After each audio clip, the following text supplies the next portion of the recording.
You could use that a little bit.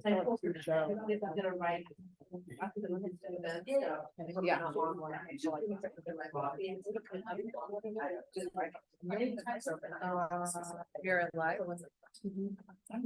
Okay.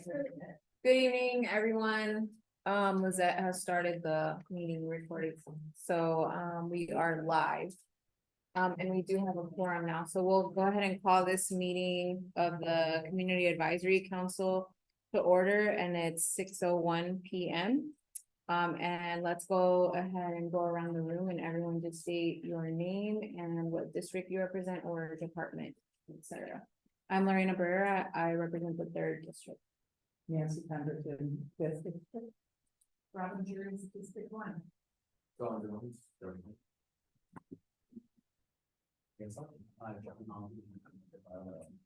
That's really District 4.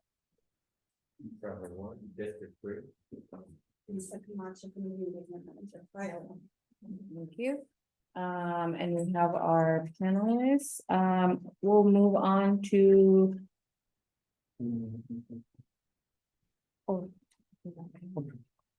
We do have new CAC members, and we'll allow them to introduce themselves during the item 4 openings and appointments. But for now, we will welcome Trevor Ward, who is already here with us. I'll turn it over to Vice Chair Pemberton for the commitment to civil engagement. I'm gonna record this.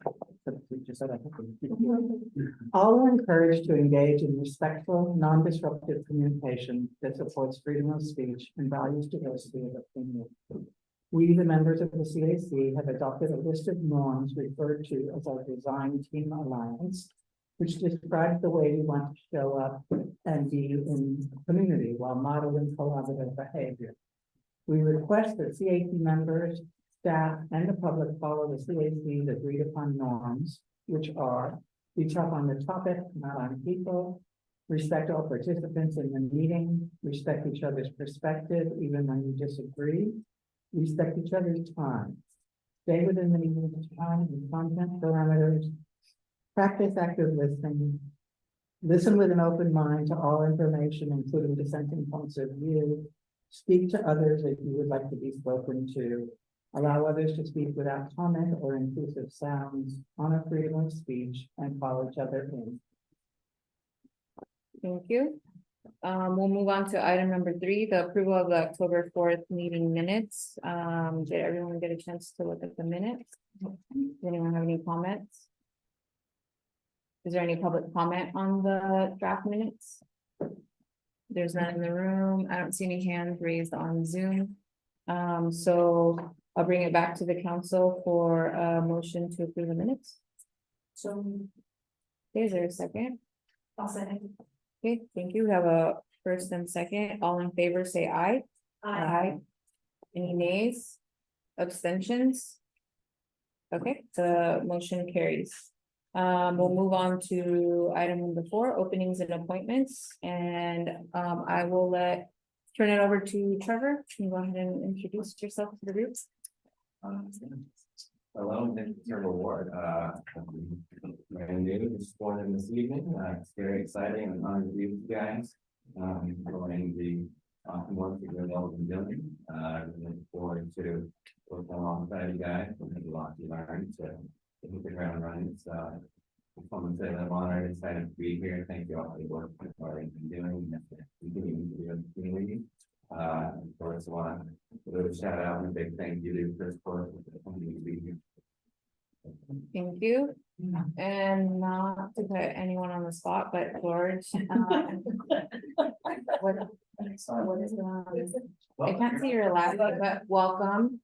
We're doing introductions right now, so if you'd like, if you just introduce yourself to the members of the community and the CAC. George Valenzuela. I'm a Windsor resident since 1996. I have been raised 3 boys in Windsor. And, I work in education, field of K-12 education for the past 30 years in different roles. And I'm also in training for plus 20 years in Thanks to Jane, our supervisor, Joe, for the funding. Thank you, we're happy to have you. Go ahead, Bob. Yeah, well, we had an opportunity to have, Trevor, community of the office, and just before the meetings, and he's been not only appointed by the board, but also sworn in. Dory's not appointed by the board, but I don't think that you're again, I was sworn in by, Bell. Oh, great, thanks, so you're all perfect, I love it, so you're all set. Now we have two more minutes. Awesome, yes, thank you, welcome. And we still have a vacancy in District 5, is that correct? Okay. So again, if you know anyone, let them know to apply. May I Yes. inquire, what is the geographic area within District 5? That's Supervisor Hopkins, and yeah, so there's Port of Santa Rosa, and then all the way to the coast. Basketball, those, yeah. Forestville. Yeah, all of that, everything west of Santa Rosa, including some of Santa Rosa. And I'll post all the way to. So All the way to where? all the way up to the. So anyway, to, it's, you know, along the coast, we went from. Well, I thought, you know, on the view part, it was really entire coast, right? So we were thinking about it, all those communities that go up and there's pretty much. And,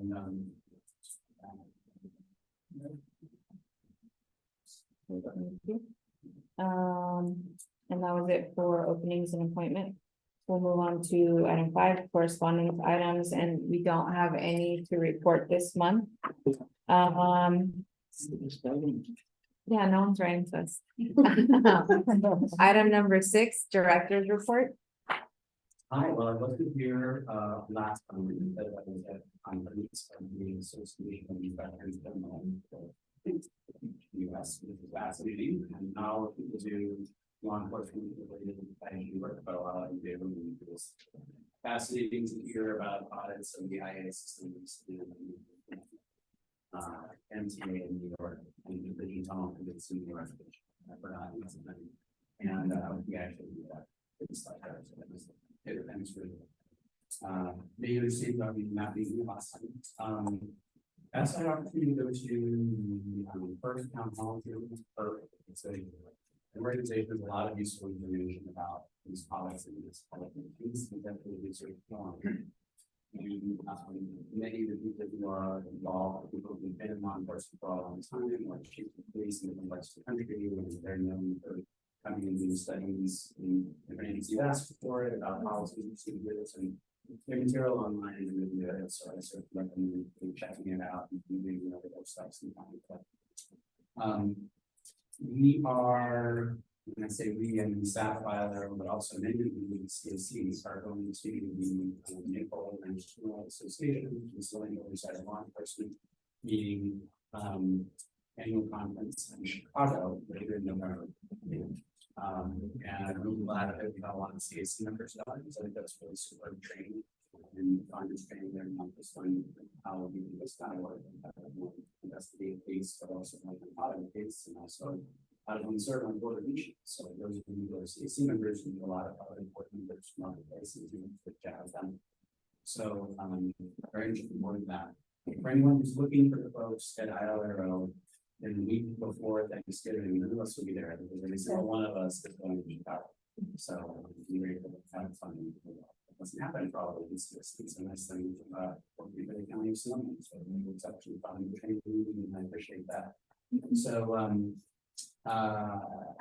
since I saw you last, we had ILR's annual report on enforcement providers. The last time I was talking about that here. It's also on the board, and we did some follow about it virtually a couple of weeks ago. We've got a good turnout for that. We've not tried that product before. We haven't even done a town hall. We have special user further insights, and so we'd be really interested in people when they thought about that. So again, we keep that about that, and we will use that tonight.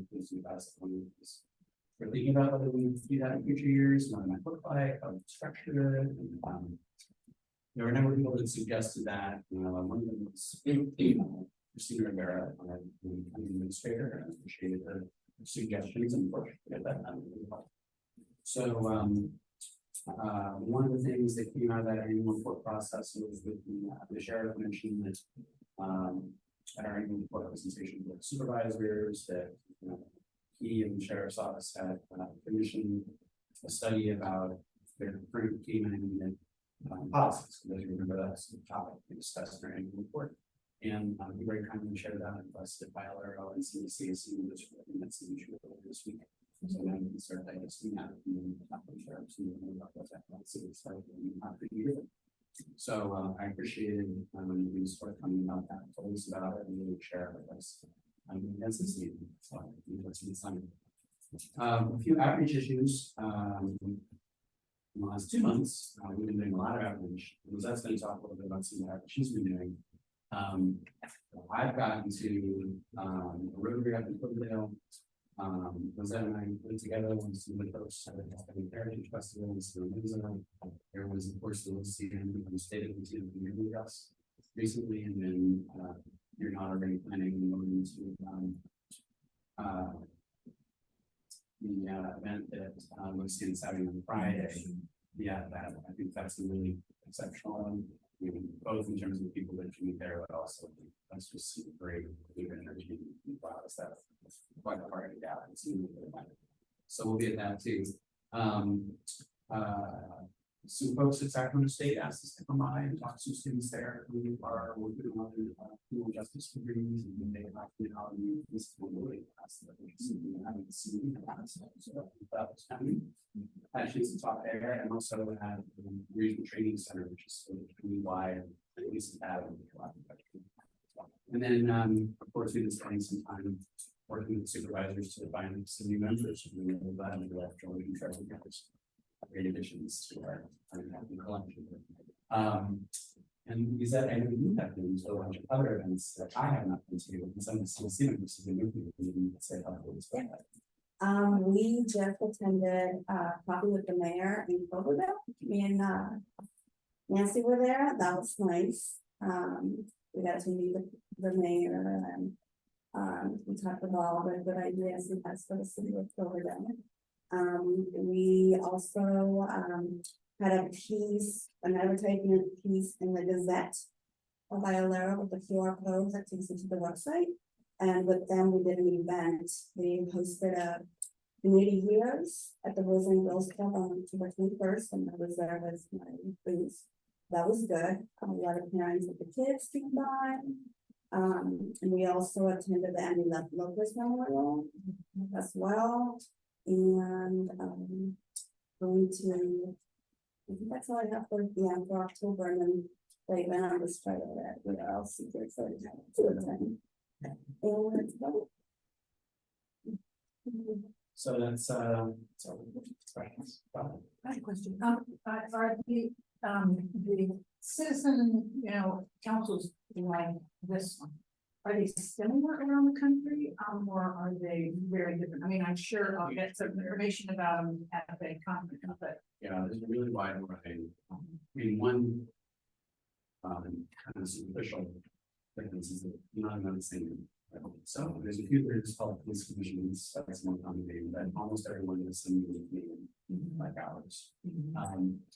And they all vary in terms of their sort of influence. So some of them are with respect to sheriff's offices, like this one. Some of them are with respect to police departments, municipal police departments. Some are even boards that are providing feedback to other kinds of police departments, like community college district. Some there's some agencies other than sheriffs or municipal police departments that also have law enforcement. A lot of them are from California.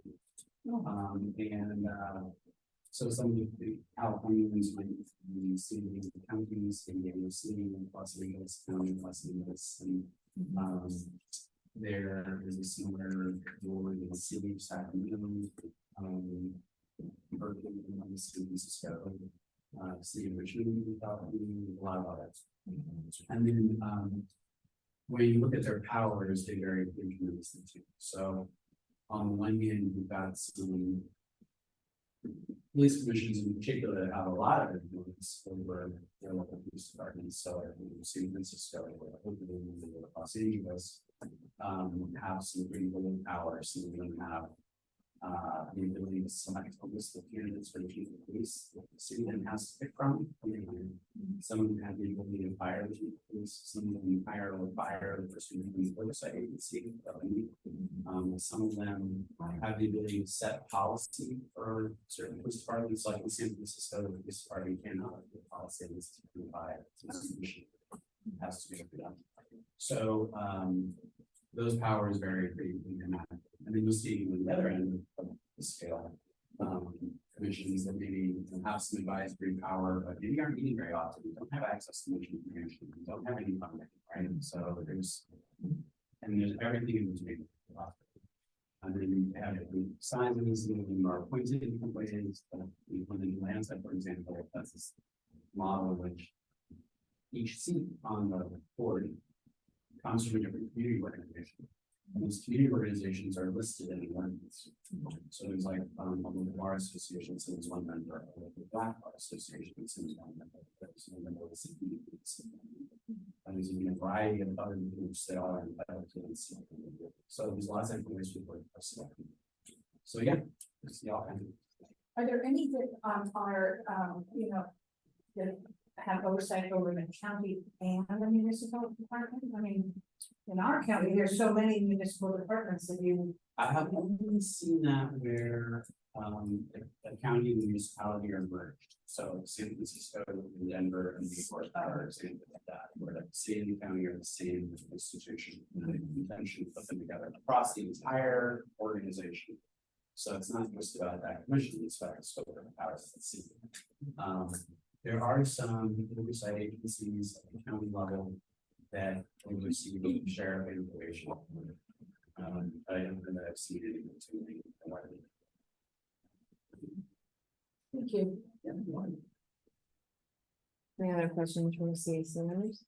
Does anyone from the public have any questions on the director's report?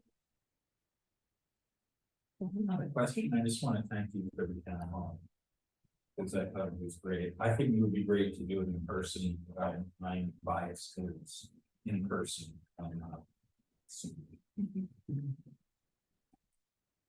Thank you, Jen. Anyone on Zoom would like to provide public comment? I don't see any hands raised, so we'll close public comment. And close up this item and turn it over to Sean for the sheriff's liaison report. Just a couple things. Those on the policy I thought. I think I've answered any questions that are outstanding in relation to Tina. If there's any others that particularly the facts, we can find out. Same with the follow-up questions. I didn't have those back. Thank you. Thank you. Any questions from CAC members? Any questions from the public for comments? I don't see any hands raised, so we'll close public comment for that item and move on to our first business item, which is receive and discuss the presentation on mental health / mobile crisis expansion. Yeah, I don't think it's a big second. For those of you who are newer CAC members, we might not have been here in February when CAC had a retreat and designated some items that were considered a priority for the remainder of the year. And the question about how it is that the county provides mental health services, like how can you feel, what is the first response to mental health? It was one of the things that a lot of the CAC members said, here's what we about, and see if there's a way that we can provide some public attention, provide some knowledge, via services and around that issue. And as a consumer, it's an emerging issue about funding a lot of jurisdictions are thinking about even different ways to provide a first responder level of response to mental health instead of just having police and sheriffs with just the machine problems and shutting out in the month too. So I want to welcome you to Sid. Maybe we're going to be talking about this a little bit. They're from the Department of Health Services and they'll be giving us some orientation for us in the packet. So I see these issues and man, there's been so much change in this field in the last year or two. I don't know how they're keeping up with it, but they are. So I think we can see right intentional. Many things you might have heard 2 years ago or 3 years ago, So for those of you who studied this a little bit in the past, like, very soon will be a few lines of material. So thank you. Please go ahead. Yeah, indeed. Thank you so much for having us here today. So I'm Sid McCauley. I'm the Acute and Forensic Section Manager for County Behavioral Health Services in the Department of Health. My colleague Wendy Tappan is actually the program manager for our mobile support team, and the mobile support team, provides mobile support services countywide. But then also staffs the behavioral health clinicians for the in-response team here in Santa Rosa. So when we talked about what we're going to talk about today, I said, we have a whole new thing emerging right now. So we thought that we would just go ahead and present what we're presenting, in a lot of different public settings right now, which is the new mobile crisis service expansion. And then in the context of that, we can also talk about, what we're doing now and what we've been doing. And certainly, we don't have a long presentation. We'll have plenty of time for lots of questions so you can get the whole picture. Because it is a complicated picture. But so for right now, we're just going to dive into the slides and we're going to sort of tag team it. So I'll start off on the slide and then Wendy will correct me and fill in everything I've forgotten and stuff like that. And so we're going to go from there. So first, the next slide, please. Thanks. So there is this now requirement in California that all counties have countywide 24/7 mobile crisis services. And we are supposed to be standing that up by January 1st. And this requirement is actually for Medi-Cal beneficiaries, but if we're gonna stand up a mobile crisis team for Medi-Cal beneficiaries, we're gonna stand it up for everybody. We're not gonna stay on the phone. Do you have Medi-Cal? No, sorry. We're just, it'll be a most, extended mobile crisis services for everyone. So what this service will do is provide rapid response, individual assessment, and stabilization. We're really trying to not only reduce harm for anyone in crisis in the community, but we're also wanting to stabilize people where they are in their community, in their home, with their loved ones, and try to not have things escalate so much that people have to go to emergency rooms, to psychiatric hospitals, to the crisis stabilization unit. If that needs to happen, that's fine, and we will make sure that happens as well. But really, the county mandate is always to serve people at the lowest possible level of care. And so being able to really expand the service, we'll be able to do that much more effective. Any color on there? Yeah, that's great. Okay. Yeah. Next slide. Yeah, next slide. Great. So what we have existing right now is the in-response team in Santa Rosa. That right now is 7 days a week. I think 5 days a week is from 7 a.m. 7 days a week. 7 days a week from 7 a.m. to 10 p.m. Yeah. Okay. But that's just Santa Rosa. It doesn't go outside of the city limits. Then there's the SAFE team in Petaluma, Winter Park, Cotati, and Sonoma State. They are 24/7. The difference between the SAFE team and the in-response team is the SAFE team, when they go out and see somebody, they cannot put them on a 5150. They can provide the supportive services, they can drive them voluntarily to an ER or to the crisis stabilization unit, but they don't have that ability to put someone on a hold.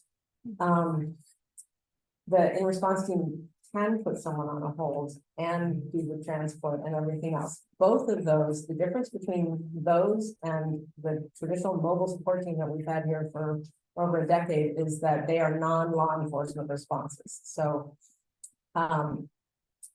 people, these teams show up without law enforcement. Now, in order to get to them, you still call dispatch or 911 or one of the numbers they provide that still goes to dispatch, and then and then the response goes out there without law enforcement. Now, the mobile support team is still, Not exactly true, it's to actually show up before, you may refer to it. No comment. But this is part of their- that's not- we say, the presentation, not- so the mobile support team, is always a law enforcement response first. And so that's other unincorporated areas of the county or other areas of the county, but aren't otherwise listed here. It is, if dispatch deems the situation to be potentially unsafe, this gentleman is correct, law enforcement will show up first and then call in response afterwards. So that might happen within response or safe, actually, law enforcement might show up first and then call in the mental health team afterwards. So it just depends on the situation. Did I forget anything? No, and I think one of the slides, we talk a little bit more about that too, about the different types of responses that kind of come up. Because one of the changes that's happening with the state mandate is that the state mandate is requiring that all of the teams that are gonna be in mobile crisis response is gonna be a mobile crisis response first, so that they go out without law enforcement. So the big thing with mobile support team, we've been operating for 11 years in partnership with law enforcement. So we've been around for a very long time, but it's always been in co-response with law enforcement. So the team was designed as a support to law enforcement. That was the idea. That was what was the community need at that time. Things have changed in the last 5 years of what the need was. And that's what in response and safe came out of that is they met the community need, which was to have a mobile response team that didn't have to have law enforcement first. So they do triage depending on if it's an immediate need and if they can't get somebody out as quickly to these teams. So if there's an emergent need, they'll have somebody go out who's law enforcement to triage and see if somebody needs to be immediately. Or if there's any risk of safety to that person, they can do a co-response, so they'll have law enforcement and then also the mobile crisis team until it's deemed safe. And then law enforcement can leave, and then they'll have the mobile team respond. And so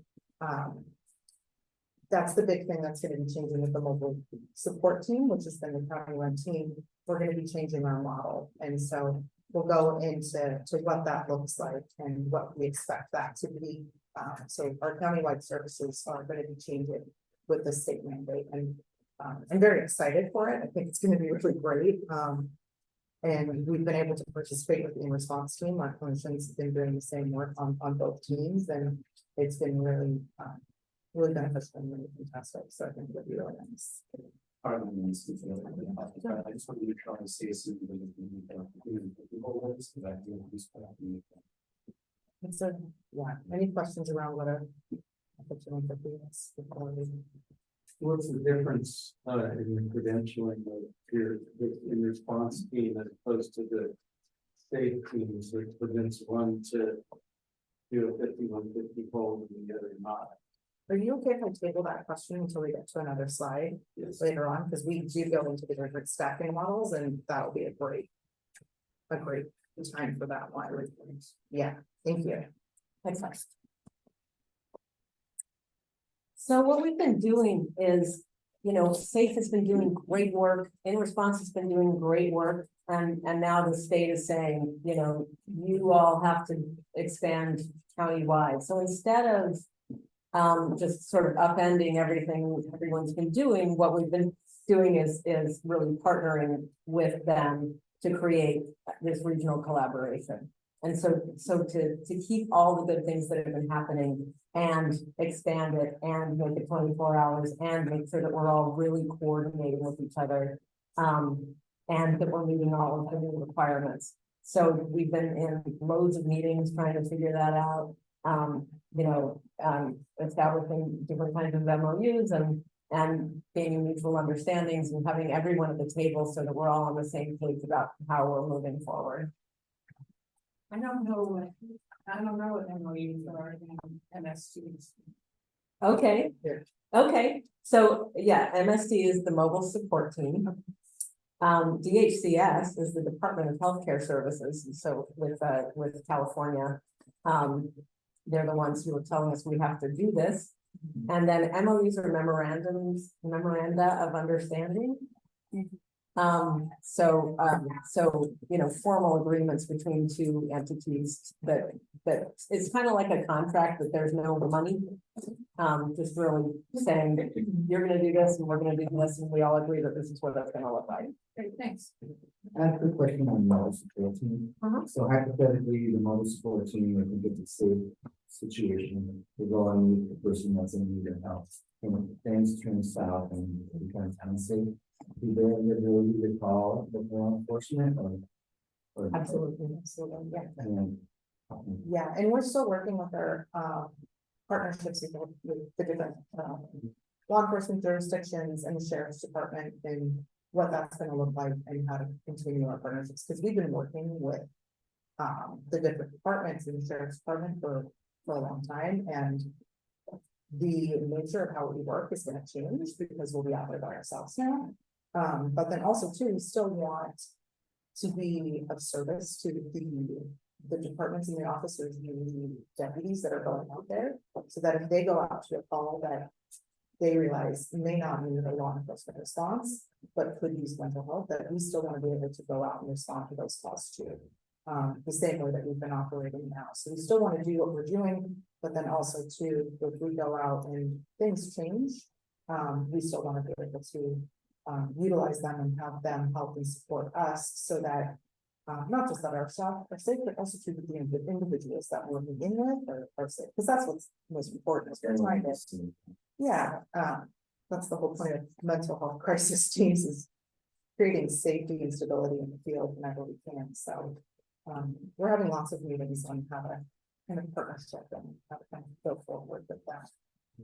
So, and that's what in response and safety team have been doing a lot, is they have relationships with their departments that they work with, and there's plenty of times where they get into situations and things go pretty well, and sometimes things change. it's already happened. Yeah, and so it's been working pretty well within those departments and with those response teams, and so that's what's been really nice is we can use the experience of those teams and mimic that with the expansion of the mobile support team.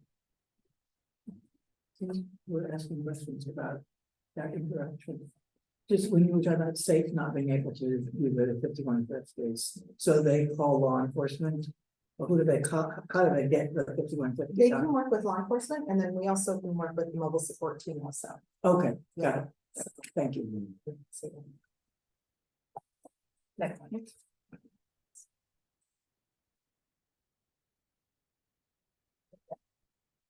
Yeah.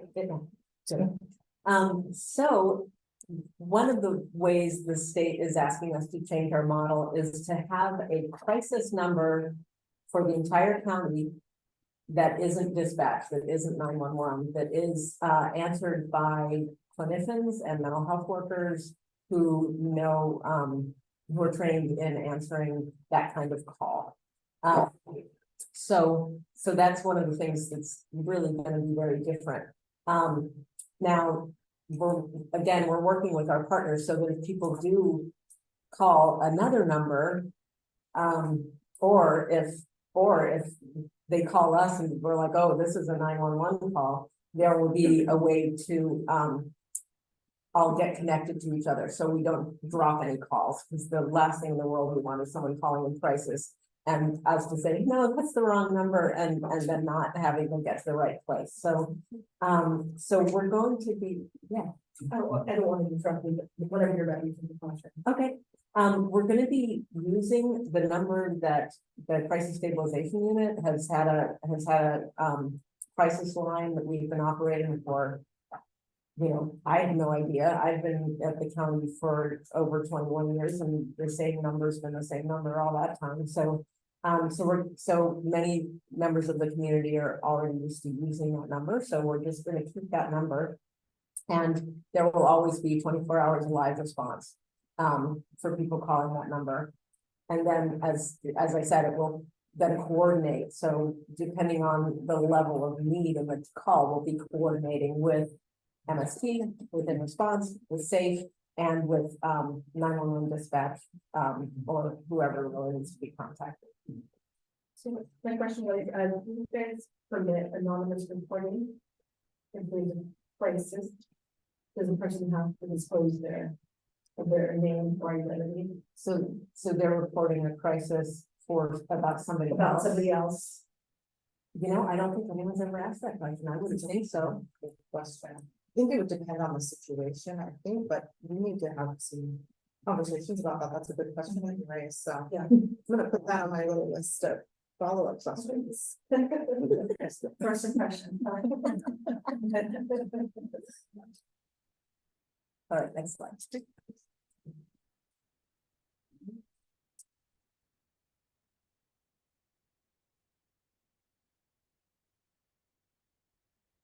We're having slides. Okay, yeah, great. So one of the things we're gonna be doing is having a standardized dispatch tool, and, you know, the state is coming up with standardized tools, to use across the counties, so we don't have to reinvent the wheel. And then if, you know, if there are certain things we need to add or whatever, we can do that as well, but really the, also there are, you know, we're creating different procedures for how to respond to different requests, right? So, I'm trying to figure out. You know what, you talk about this slide. Yeah. Okay, good. So the important thing too is we want to make sure that the right type of response goes to the call depending on what the information is that we're getting. So that's why the tool matters, and that's why we want to make sure we're gathering the correct information. We don't want to send a team that's ill-equipped to handle a crisis that's happening in the field. That's not going to help the individual, that's not going to help the family, and that's not going to help our team that we're sending out there, and that's not going to help law enforcement partners, or it's not going to help anybody. So getting as much information as we can, getting the correct information up ahead is going to be important so that we can send the appropriate people out there. We always are going to do it whenever we can to try to send a team out. That's not going to include law enforcement if there's no safety issues or safety concerns. One of the things with mobile crisis though is that there are going to be some times where we will have to partner with law enforcement because of their safety events. Because with mental health crisis, sometimes there are some safety concerns when we're talking about somebody who's experiencing some severe thoughts of harm to themselves or to others. So we want to make sure that what is at the core of our response is that safety for that person who's in crisis. And so if we send a team out there that's not the appropriate team, we're not going to be the most effective. And that's what's most important. So getting the best information that we can up front will help us make sure that we send the right team out. So that's what we'll be doing, is making sure we send the appropriate team out there. But that also means too, not sending out law enforcement, a ton of clinicians, all of this high level thing out there when it's just somebody who's maybe having a lot of anxiety and just needs somebody to talk to and doesn't have the skills or the support network to talk to somebody. So our hope is to be able to send people out there who can just meet people where they're at and connect them to resources too. So also responding to lower level crises, and meeting them where they're at with that too, and meeting that lower level crisis. So that's our hope, is being able to give people the right and the appropriate level of crisis response, and not just send out the only response that we have. And that said, that's one of the beauties of having this crisis line as well, because you might not always have to send out a team. It could be that the crisis can be resolved over the telephone, and which is even less intrusive than people showing up at your house. So that's kind of, there's this whole continuum of, like, the crisis can be resolved on the phone. It can be a low level team going out. It can be a high level team going out. It can be law enforcement going out, depending on what the need is. So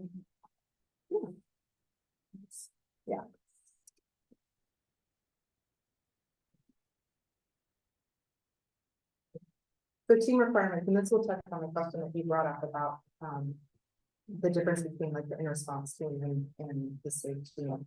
And also too with what, the mobile support team too. So team requirements. So the, DHCS for the state is requiring, sorry, I just popped in. No, that's good. It's all good. So each team, must have like 2 responders that go out. There is an option at times to be able to have a 1-person team and the other person be a telehealth. That's not our intention. We want to be able to have 2 people at all times to be able to go out. That's our hope. And then they also want to be able to have 1 person who is trained and able to administer naloxone in case there's an overdose. For that safety. And then at least 1 member shall be able to conduct a crisis assessment. My goal is that everybody would be able to do that. And then if 1 team does not have a licensed practitioner of the healing arts, the acronym we'll be using for that is the LPHA.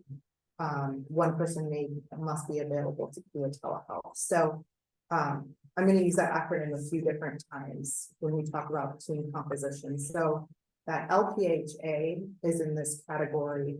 You want to move the slide over. Yeah, that is on the left side. So all of these job classes on the left side constitute an LPHA. And under the county guidelines, certain job classes here are deemed by the county to be able to write 5150s. And so, the in-response team is staffed with the marriage and family therapists and clinical social workers, and then licensed professional clinical counselors. And so they're also county staff. And so that's why they're able to administer those 5150s and do those assessments. The teams can have 1 member from each category to be constituted as one of the teams by the states. You can also have 2 people from the non-LPHA category. So you can have a peer support specialist and an EMT or a paramedic, or any other type of like an AODS counselor or alcohol drug counselor. So you can have, the state's giving us a lot of freedom and how we can kind of make these teams up and put together different expertises, different job classes, different. I mean, they're giving us a lot of freedom in how we can kind of make up these teams. And so with that, there's a lot of different models that you can have.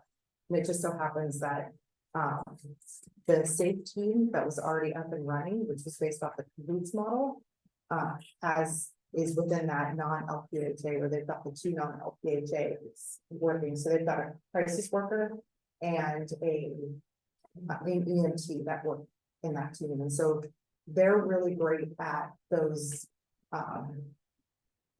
de-escalating and helping get people connected into other resources and helping in those situations. And then they have to have somebody via telehealth that they will be able to support them who's an LPHA. So they'll have to have that LPHA oversight. So that'll be part of that. And the in-response team, they've got a paramedic. So they've got that 1 person from 1 category, and then they've got the clinician or the marriage family therapist clinician on the other side. So they've got those 2 people types of teams. And then for us, with the support team, we're looking at doing 1 person from the LPHA category, and then looking at putting somebody from the non-LPHA category in the other one. So that can be somebody who's either an alcohol drug counselor or a peer, or like a community health worker. And so we're looking at different varieties of how we can kind of have people from the community work in conjunction with our with the clinicians to provide like the best and most approachable interactions with people that work with us. So that's the differences between the different staffing. There's we wanted to honor and acknowledge that there's many different models and many different ways to run a crisis team. There's no one way to do a crisis team. The state is giving the freedom for everybody to be able to do that. They said, do this, one from this one from this one. Do it how you wanna do it, and so, that's, those are the requirements, and this is how we plan to kind of do it in a partnership. And so, I'm just curious.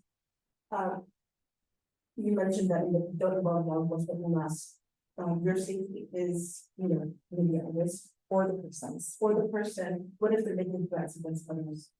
that would be a potential, where we bring law enforcement in there, because somebody else's safety may be.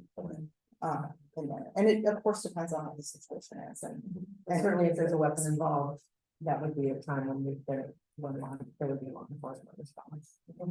But the suicide is, or if it's suicidal threats, you involve law enforcement. Not necessarily. yeah. It depends.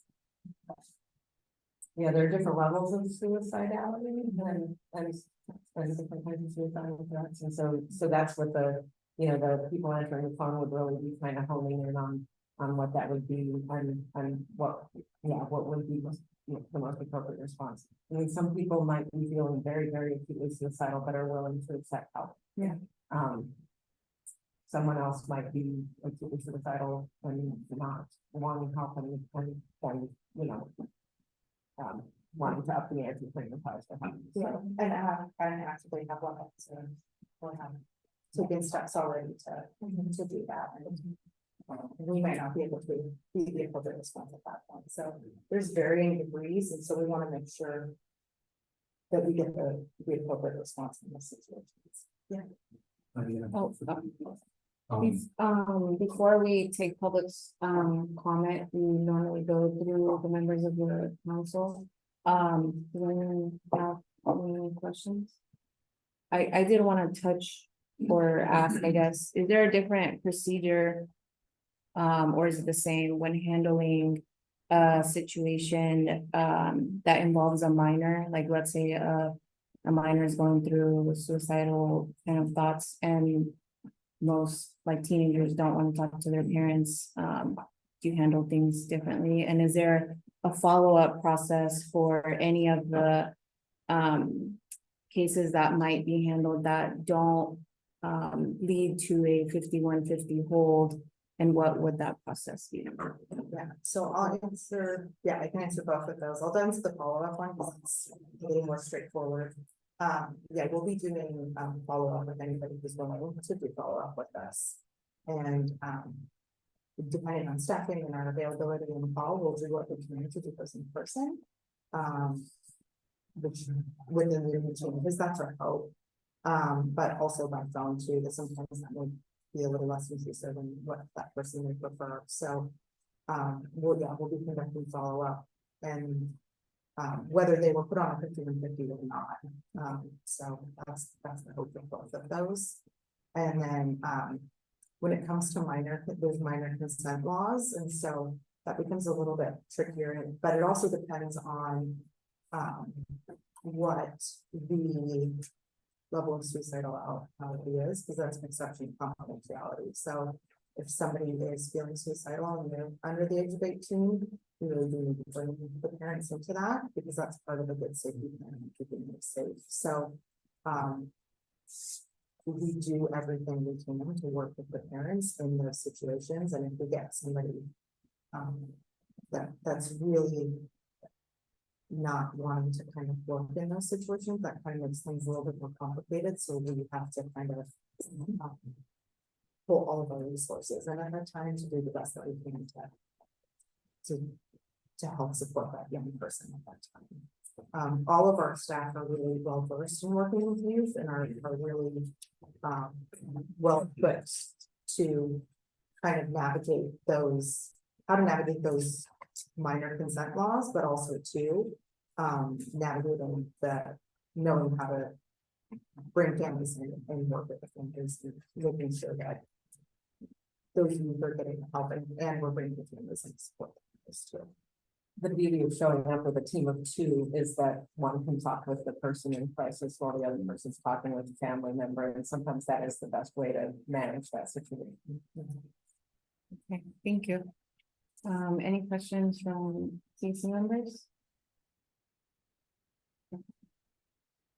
So, when you dealing with the law enforcement, what kind of training are they provided in dealing with mental health crises?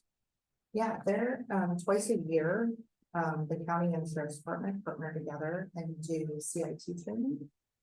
That's within the sheriff's department and I think other jurisdictions within all jurisdictions within the county, which is a week long. Training on mental health, for officers. And so that is separate from us in the sense of MST and the mobile crisis teams. That's a more in-depth into mental health. And so that's twice a year that happens. And then, the officers that utilize, I can speak for mobile support team, I worked on the teams for quite a long time before. And I still can work on them sometimes too. The officers that we work with, they work really closely with us and, they're really receptive and they learn a lot from us and we learn a lot from them too. And so there's, a lot of exchange that happens in the field too, so. And when you say that they're training twice a year, is everybody trained twice a year, or do they offer it twice a year to make sure that everyone gets it once a year? It's offered twice a year. It's up to 30 officers at a time.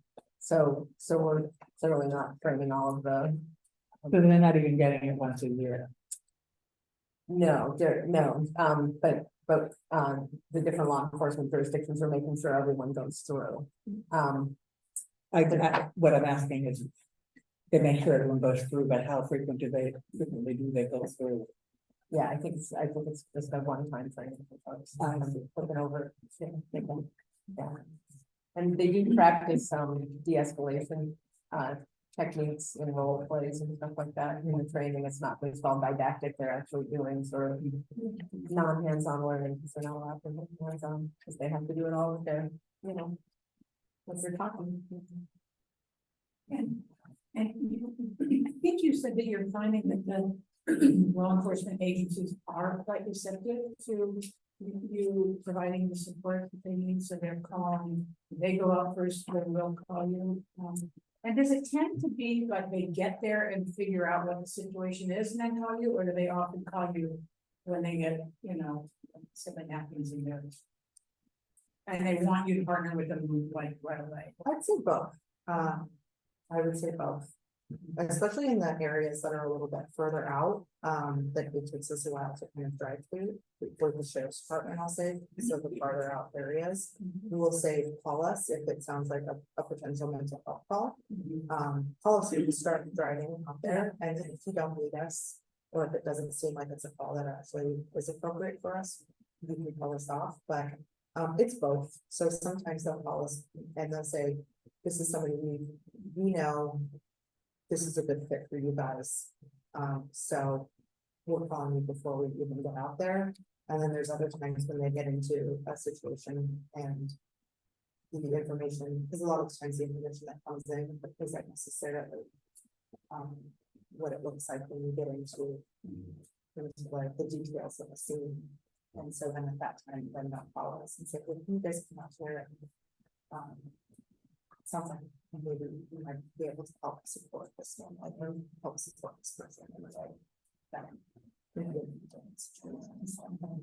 So I'd say it's both.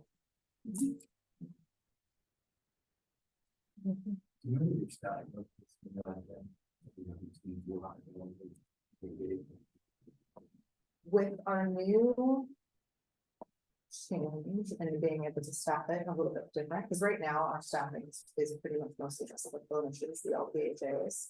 Now that we'll be able to kind of staff it a different way and do one LPHA and then the different, we are going to be hiring quite a bit more and have more flexibility in how we're going to hire. So we've been pretty thin in our staffing level, so our hope is that we'll be able to have quite a bit more. Our hope is to have a few different teams running, but it'll be, I think, a stepping up process. It'll take some time before we're actually 24/7 countywide because we do have to hire staff and we do have to get board approval for the positions first. Yeah, that's the big part too. Yeah. With the mandate from the state, is there money coming from the state? No, the money that's coming from the state is that, for the first time, we'll be able to, put in claims for reimbursement when we are, interacting with someone with Medi-Cal. So it's the first time that we'll be, yeah, there's a specific billing code for crisis, response that we'll be able to use. But you're not getting money to hire people and.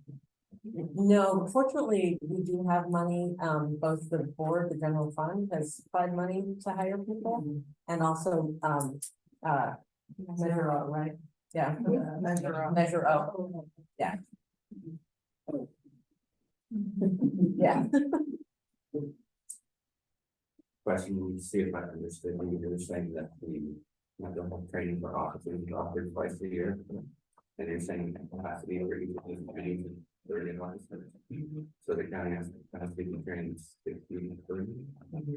So I guess I'm just curious how that works out. Typically, you get prioritized, that means when someone comes on to any of the forces that they're gonna get trained within the first year, how the numbers pan out, all that. We leave that up to each of the jurisdictions, so the sheriff's office, and the Department of Health Services co-run, the crisis intervention team trainings twice a year. And the sheriff's office really, just sits out and calls all the jurisdictions to say, you know, who do you need training, and gets people signed up into the slots, so. I think we've been doing this for quite some time.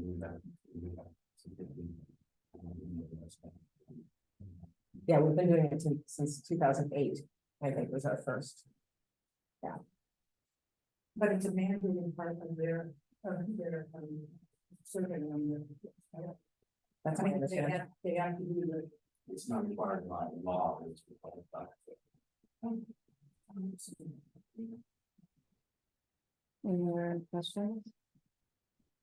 Okay, so we'll open it up to public comment, and it's not a Q&A kind of thing, so make sure that you have all of your questions during that and provide those questions during your 3-minute comment period. And then at the end of all of the public comments, we will turn it over to our presenters to see if there's anything that they can answer from what is asked or comments that are provided. So we'll.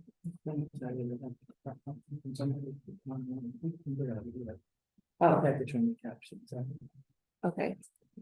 Sorry, we'll try to speak loudly so that the members who are, or the community who's watching through Zoom can hear us. So are we ready, Nancy? Yeah, what, coming out, 3 minutes. Okay. And we might have to make some changes for the next items, but we can go ahead and start with it, members in the room. Well, I'll start with him since he had some questions. So you have 3 minutes. Go ahead and stand up so that the microphone over here can capture your voice. We agree, thank you, a good presentation and appreciating this from the county effort. I was a part of the Sonoma County Task Force for Homeless, and we invited San Diego to come out, and they actually met here and describe what they were doing with their programming and really glad we're getting this. I had a couple of questions. One is 211 had a similar thing with 24/7 response. And we contracted out of county responders from Ventura and San Bernardino various different times. And they didn't know anything about here or what was available. In 211's mandate was to describe what was available for services of all types. They didn't really know what was going on. Hope that this has a better approach than that, it can locally provide sort of how understanding if somebody says, I'm in this canyon or I'm over here and there. They really kind of have some understanding as opposed to, because that person who's calling with respect to their own mental health is looking for confirmation that somebody's hearing what they're saying. They're not even from here. That's first thing. We're built from there. So this is the meaning of that. I was wondering, I noticed in license practitioner in the arts. I mean, I'm seeing, purple social worker. Counselors or ready license psychiatric technician.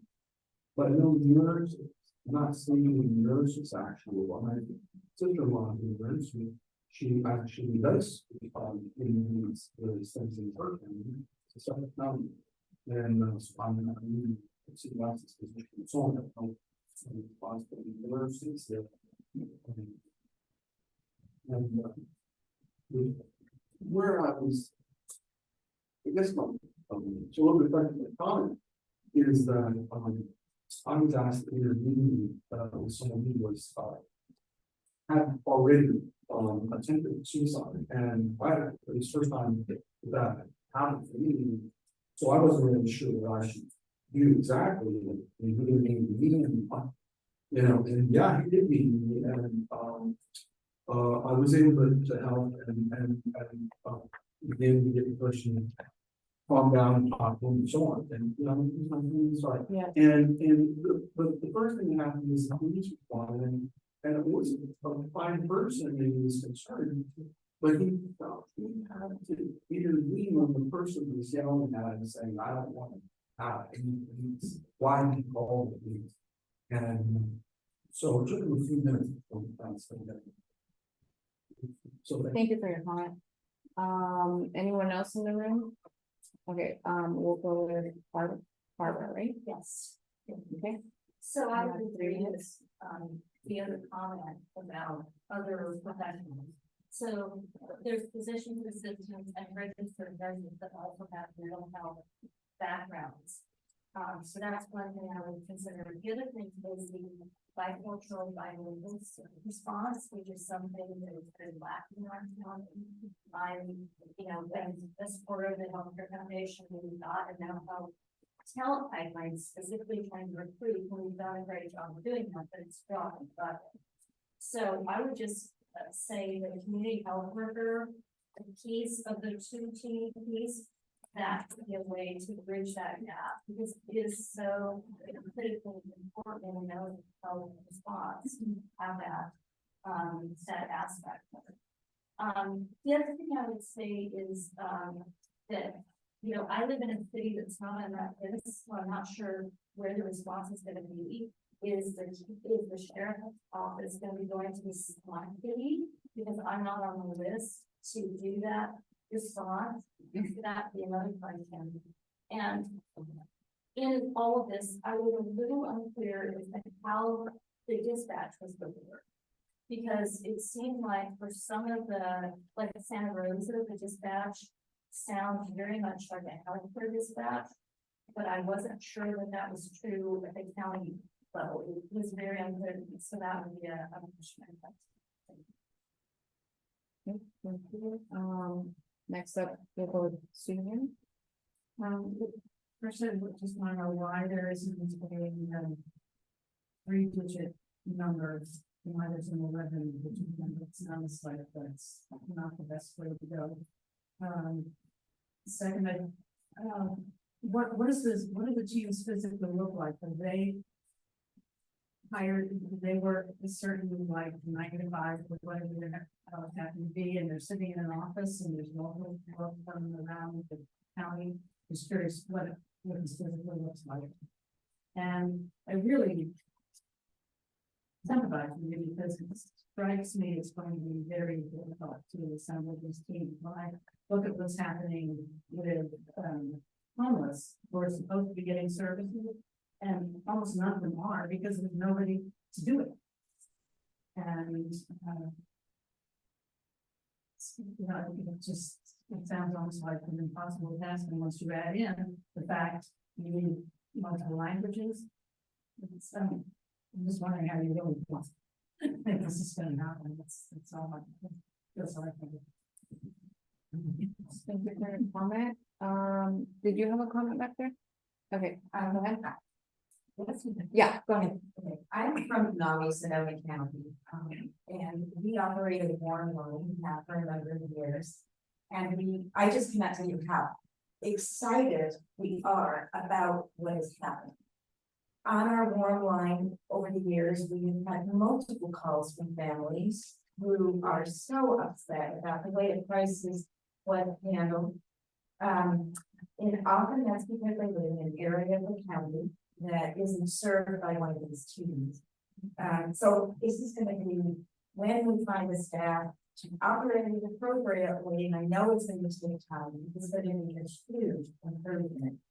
I did want to offer this just for the record, but this is the chart that we've been updating, you know, for some time, but it's only based upon where you live in the county, what number you would call now, so that will change as of, you know, once the new countywide system is available. And then the one question that I would have is, how does 988, which is the 3-digit number, figure into this? I mean, I think that the 988, the mental health organizations behind it are saying actually that some 80% of all mental health emergency crises can be solved over the phone. And so that's an important figure. Not everybody needs a mental crisis team to go out to them. I think that's not contradicting anything that you said on me, but that is important. And a warm line, thank you for the question. So we're not, we are small, we don't have the resources to operate 24/7, 7 days a week. So a warm line just means it's lesser. We're, you know, we're open during business hours, and we are so small that people usually leave us a message and then we call them back, or they can email us. But that is, we have a great knowledge of mental health services and programs and how to get connected to them in Sonoma County, not just San Jose. Okay, thank you. We'll go over here. My name is Michael Goldberg. I want to say for the record, I'm part of the file that I voted against my laws. I'd like to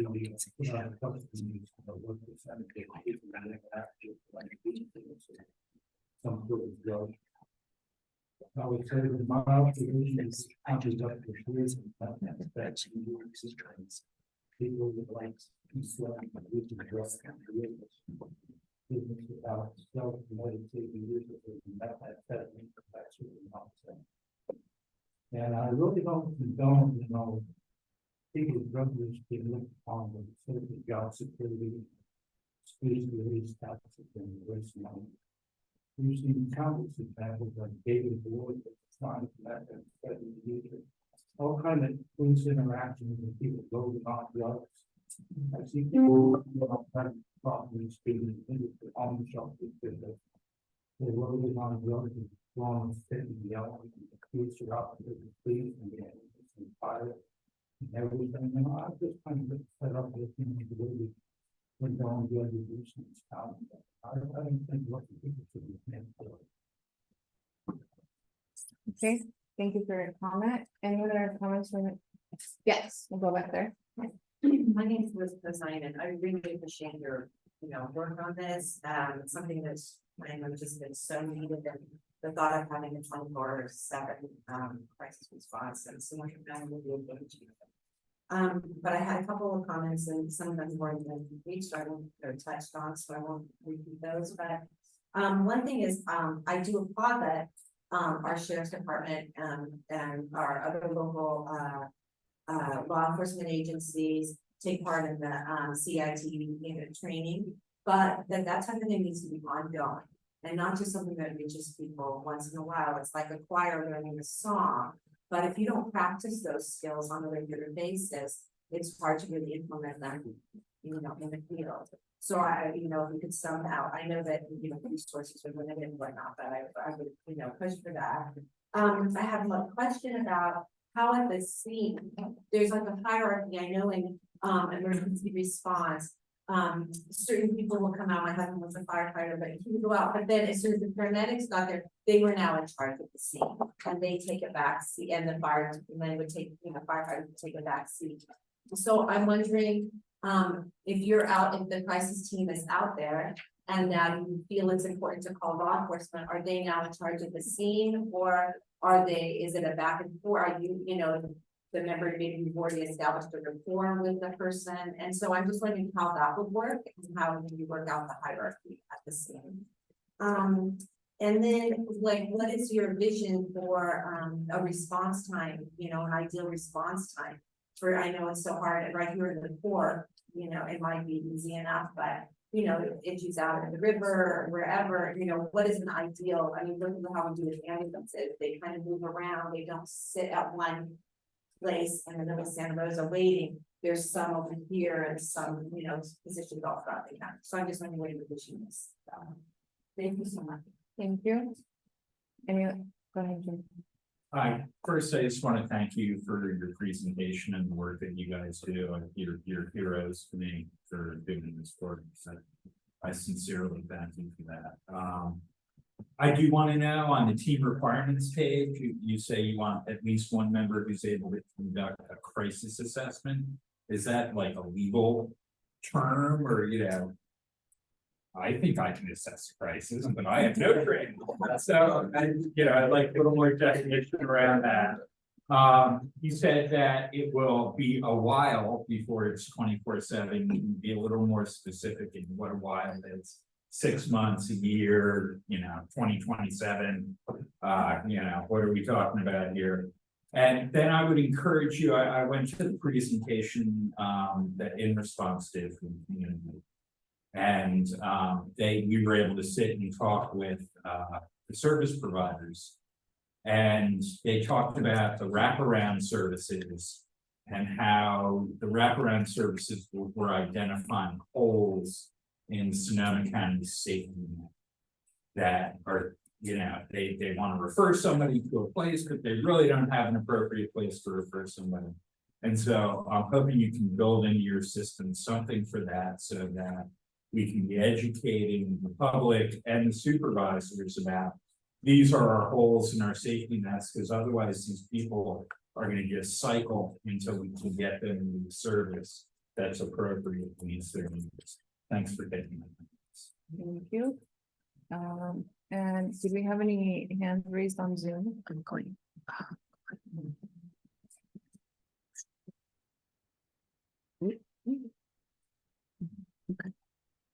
We do not have hands raised on Zoom. Okay, so we'll go ahead and, go ahead. We've talked about this a lot. So thank you all for doing this. My name is Alan. I'm working with Tom and David on the policy ad hoc. And so I have some kind of policy related questions that kind of came to my mind during the speaking. So forgive the format of these questions I had out of respect to the process and how we to the end. They're going to kind of come at you for the question. So first of all, maybe I just missed this, but what happens between 10 p.m. and 7 a.m. in Santa Rosa? I assume that means that there'd be a little bit of the NSC, but I wasn't quite clear from the presentation. So you can figure that I appreciate it. Also, I'm not quite sure on who makes the initial determination regarding who to respond, whether that's law enforcement or crisis services. Is that based on information exclusively from the caller? Is there some process the dispatch uses? Or is that something that's going to come from a conversation with the crisis service hotline? And then if so, how is that connection to a community member who may be calling about a third party individual? How is that connection made and what's that handoff look like? I want to echo some of the other questions around the simultaneous calls that can be answered today. What our current staffing model looks like today, 24/7.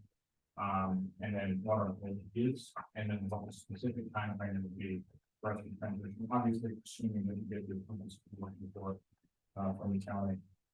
On what basis are teams determined safe prior to the arrival of law enforcement? Step determination. What risk is posed to crisis teams while this determination is being made? Do we have any data around responder injury in jurisdictions where medical service providers arrive to see as it isn't safe or becomes unsafe after the arrival? What about third-party risks in areas that may have dangers beyond the reported individual crisis? Who pays for crisis response if an individual is not a medical beneficiary?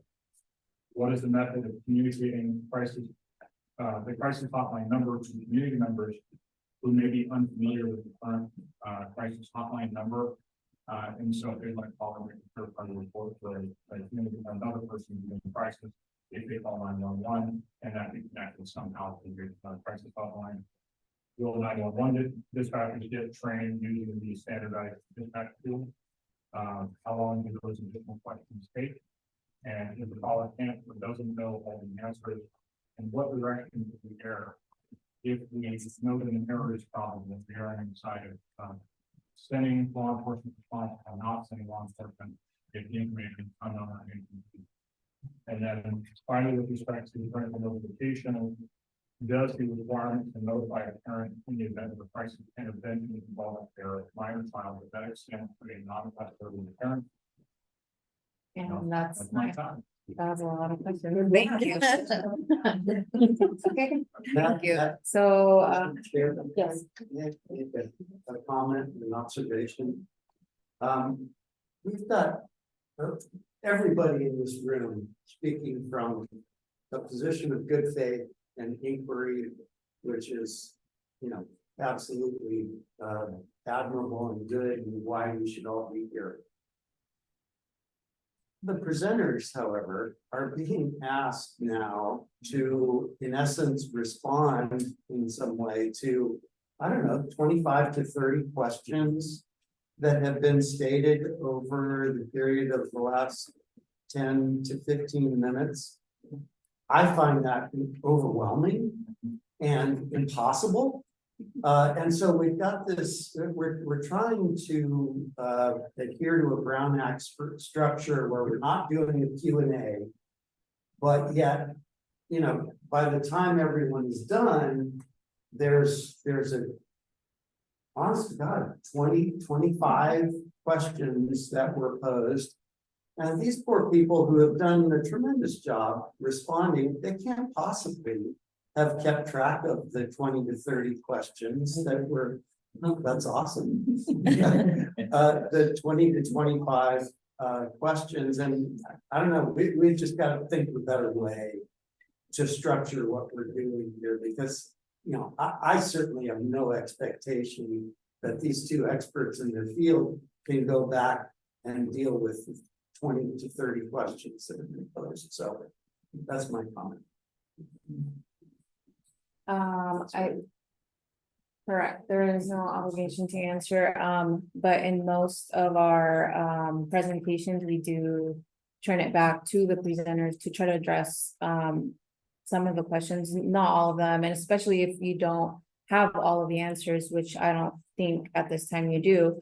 But if you can maybe try to touch base on the most important ones or the ones that came up more than once, I think that would be really helpful. And if there's any other information that you might be able to pass on, maybe to Lizette or Lizette and John, and that we can share later with our subscribers and individuals interested in CAC material, that would also be helpful too. Thank you. No, and I appreciate that. I think, I definitely took notes on the questions, did not get all 30. So I'll do my best, and to clarify some of the things that came up. So let's see, I do want to touch base on the list of the LPHA that we put on the slide.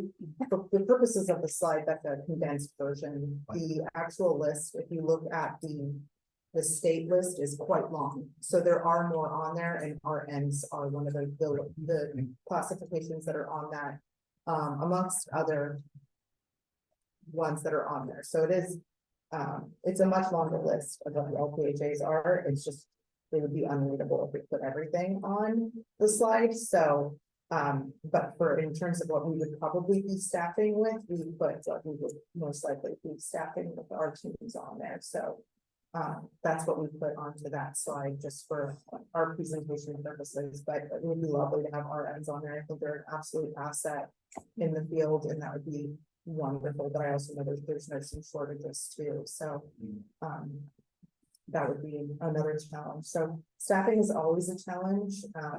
There's been a huge clinician shortage. I'm really excited that we can look at hiring other people too, and we always want to hire for, we want to hire we want our teams to reflect our communities. So hiring for diversity is something that is important. We want to make sure that when we're going into people's homes, that our teams reflect what the community looks like. So it's something that's important to us, and we want that to happen. And it's challenging right now. So we're doing everything we can, but it's also a challenge to hire anybody at this point. So we'll continue to hire. We have a job fair that's coming up next week. So we're hopeful that we will be able to recruit people, and we're taking steps that we can to bring more people in, and then also widen, not just bringing in clinicians who've done the grad school and everything, but also people with lived experiences and people who can really offer and bring in their experiences into the field and really bring a lot. So we're hopeful for that. I definitely wanted to clarify that those teams that we talked about, like the safe team and response teams, those teams are for those cities, but the rest of those areas, when we talk about the mobile support team, we respond to the rest of the county. So the rest of the county is getting the mobile response, the mobile support team. So there is, we cover a large area, and we cover West County, Sonoma Valley, North County, and unincorporated areas. And so, we will be. We do if they call us. So, we are starting our outreach, and we'll be having a more. Our hope is to be able to do that more. As we are a small team right now, our hope is as we start to develop and as we start to grow. Yes, we're starting in the central, right out of Santa Rosa.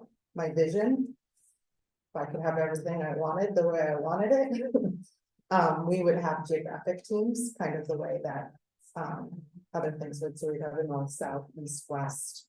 That would be ideal during the high volume times, where there are more calls coming in, and then maybe less during the lower volume times. Right now, the in-response team doesn't have 24/7 coverage, so law enforcement is covering those calls between midnight and 7 a.m. And the mobile support team right now is only from noon to 10 p.m. Monday through Friday, so our hours are limited. So we will be doing quite a big expansion, but being able to hire different job classifications will really help us expand, since we're right now mostly just clinicians and those LPHAs. So that'll change our staffing model quite a bit. There are mandates in terms of response times. Yes. And for rural areas, it's 2 hours, right? Yeah. Yeah. That was part of the state mandates, and then within city limits, it's 30 minutes. Is that right? 60.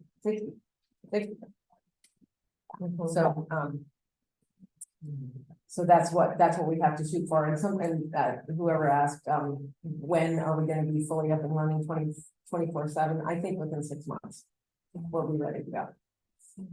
That's definitely the hope.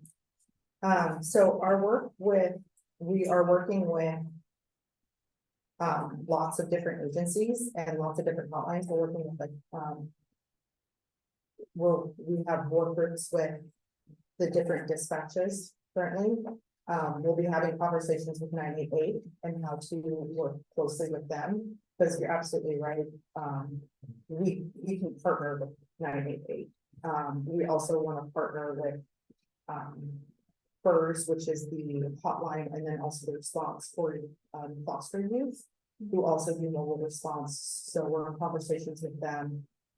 We want to partner with everybody who we can that's already doing the services. So we're having lots of conversations on how to partner with these dispatches. So right now, the in-response team and SAFE is being dispatched out. They have community-facing members that are being dispatched out by the police departments. So when we're talking about the dispatching for the mobile support team, that'll be handled by the county. So we'll be doing, and using our screening tool, that'll be set by the state DHCS. And we'll be screening using that standardized tool, and we'll also be like saying, a lot of those calls might be handled just by even going through the screening thing and offering support through the phone or transferring to 988 or to a warm line if it's appropriate during those times. So I think that takes those questions. Then we do go to page 2. A crisis assessment, what does that mean? So definitely for our therapists or for our clinicians that are working on the team, they're well versed in what mental health crisis looks like and the status exams. Outside of that, the state is providing crisis assessment so that everybody will be trained in doing a standardized crisis assessment, and we'll have a crisis tool that's being trained by the state. So we'll have standardization throughout the state on providing the same type of intervention. Yes, we always want to look for the holes and safety nets. It's definitely important, not just in Santa Rosa, but throughout the county. So it's always good when we start these programs up to be able to see what we can look at and help in support and growing other networks of support. So I think that's always a thing. We don't exist in a bubble when we start these programs. So. And we don't want to just do crisis outreach and not have services to send people to. So that's so we have to keep growing the system in other ways. Yeah. There were some questions about hierarchies on scenes and then who says and kind of determines if the scene is safe.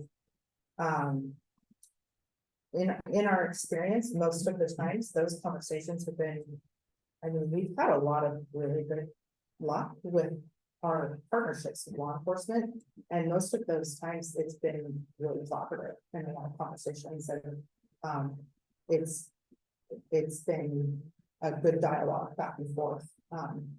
But ultimately, if there's a severe safety concern, then it's law enforcement at that point, because they're the experts when it comes to a safety concern.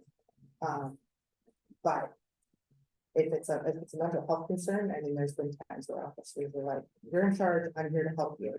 And then there's other times where they're like, "I have to step in. This is my area now." And so there's a lot of back and forth, and it's been a good partnership. So it's been good. Who determines what is safe? Our dispatching tool is going to help with that. The thing that we're really looking for is what the weapons and threats and what is being said. And so there's a lot of nuance in that, and we'll be training the people that are taking these calls and gathering that information to do that. And the people that have been working in this field a lot are really good in doing that. And so we have a lot of faith in them to be able to do that. So. And if there's a doubt, we would want to listen to that doubt and maybe give a higher response than might be called for rather than move on it. Yeah, and sometimes too, that might be not just going out immediately, but also doing another phone call before we get there. Maybe it might be a second phone call before arriving. Because sometimes things can change also between that initial phone call and then arriving. So there's little checks and balances that we can put into our system that we are already doing to kind of ensure that before we show up onto a situation that it's a good situation for the person involved and for us too. Thank you. I think that touched a lot of the questions that were asked. And again, if there is anything else that you want to send over for us to share, please send it over to Lizette and she can disperse. We appreciate your time here and want to respect that as well. So thank you for the presentation. And yeah, closing remarks. I would like to find out what you think, if anything, the CAC can do to help you work.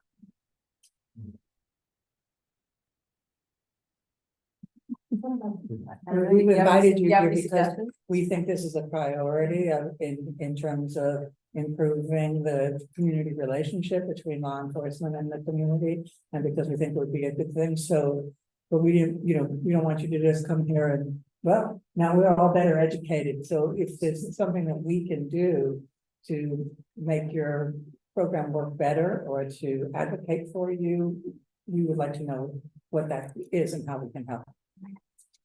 Can you share your job fair, maybe the information I can share with everyone? Yeah, I would think so. Yeah, I'm not even sure we're advertising, but we'll find out. And we will be doing a lot of advertising about this change. And spreading the word is great.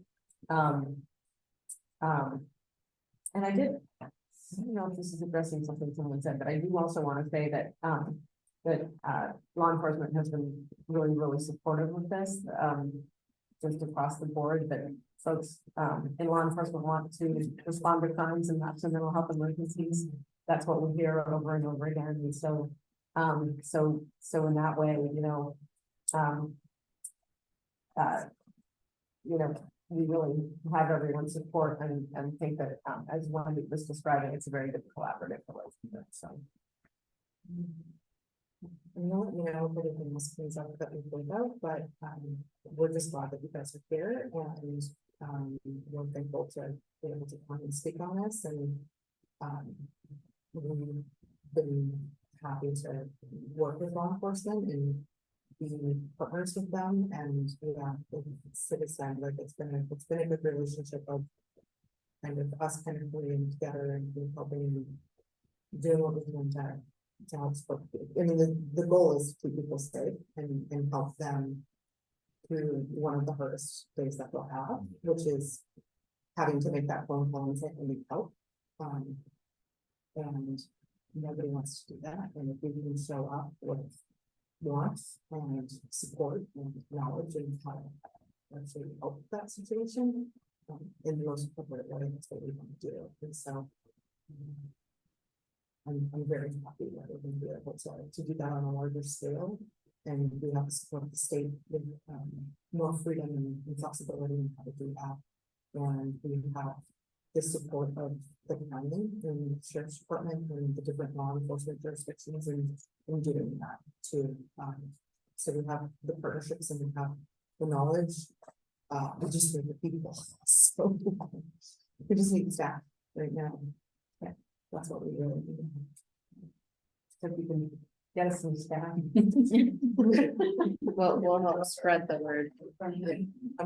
Thank you so much again for your presentation, ladies. You're welcome to stay for the rest of our meeting. Otherwise, enjoy the rest of your night and we will be in touch with you. All right. Thanks so much. So we'll close off this item and move on to business item.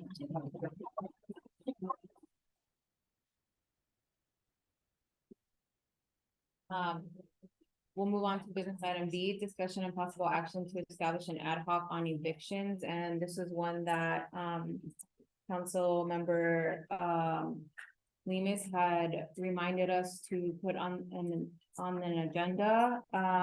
We had a presentation that was done on evictions and we wanted to bring to everyone's attention that topic and see if an ad hoc might come about from that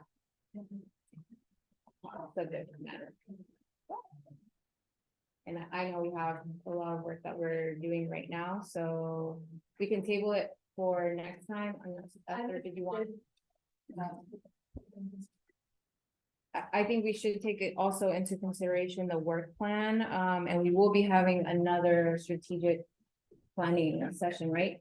On an annual basis. So if we don't get to the creation of an ad hoc for evictions now, it might come around our next discussion, which we'll probably be holding in like January, February, or something. So that's something to consider because we are coming to the end of the year.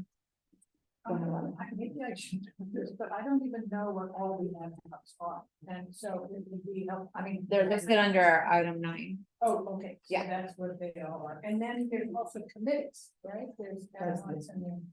It's this. Committee and standing director ad hoc. And that's all of them, that's it. Where's the canine? But that's just a Policy. policy, under policy recommendations review ad hoc. Do the ad hoc committees expire after a certain period of time? For a year or two, or is that right? It has to be set for a limited amount of time. Whenever their project is done.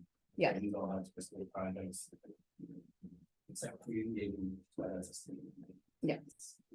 And any standing committee has to follow the Brown Act, which means you have to have published agendas and you have to meet in a location that's open to the public. And We you have have, the CAC members, things is already spoken. And you've got opportunity to, we have at least one staff over there, or at least one top of assistance. I do have a question with this future ad hoc, assuming that it would go forward. Are community members allowed to be a part of that? Okay.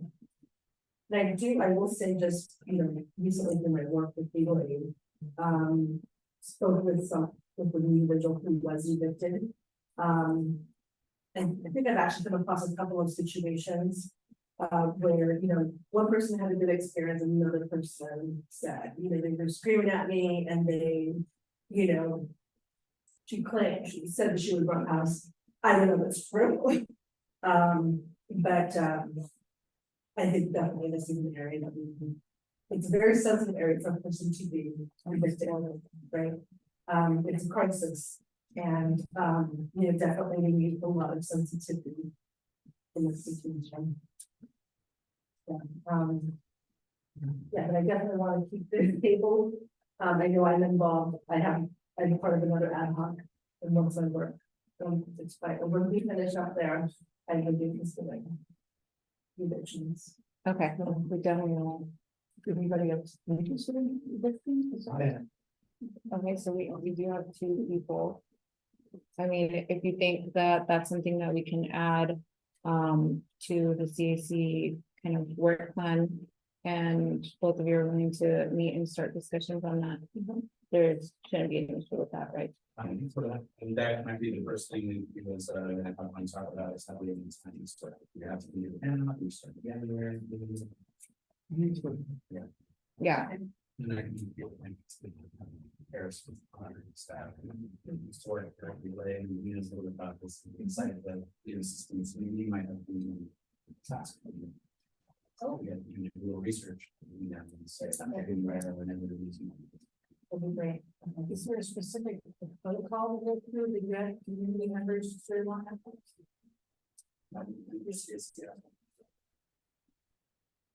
so I think it sounds like we do have consensus to get an ad hoc started, and right now we have Councilmember Limas and Valenzuela who are interested, and if any community members are interested, feel free to reach out to them, probably through Rosette, or if you have their contact information, you can reach out directly. And then we will have a section on the agenda where you can provide reports on every time we have a regular meeting. And before we move on, we do have to open this to public comment. So is there any public comment on the topic of the creation of this ad hoc? And we'll limit it to, because of the time, maybe 1 minute for this. Mark Gilbert, I got the creation of something I thought it sounds like the city knows you're going to. It's like any other law enforcement interaction. You submit it's not. It's not something that. Okay, thank you for your comment. Next, 1 minute. I can't hear you, so I don't think anything else on Zoom is gonna be able to hear you, so if you want to speak up, that would be. My name is Thomas Ellison. I do forgive me. I just thought I would point out that as far as I understand, there is no illegal act that's been perpetrated by someone being evicted. And there is absolutely no need for law enforcement presence in general. You can forgive me. It might be, I know that there are plenty of experiences that law enforcement will have. And people And upset, once they go through the process. That process is extensive, they're, have their opportunity in court and so on. They should know what that situation is, it can be very difficult. I do recommend that you have an ad hoc because there's a lot of input that you could put in, there's no. In other words, why isn't there something that gives us to one of the referrals and all the other kind of referrals? Thank you for your comment. We don't have any hands raised on Zoom, so we'll close public comment. And, the conclusion was that we will be establishing the ad hoc. We have 2 interested members and they're open to inviting members of the community to assist with, the work that they conduct. So we are at 7:41. We'll go to business item C, discussion on K-9 policy draft comments provided by the policy recommendations ad hoc committee, and I'll turn it over to Casey. Thank you. So we have been focused, our ad hoc committee, Alan Gravel, myself and Tom Rose have been focused on K-9 policy.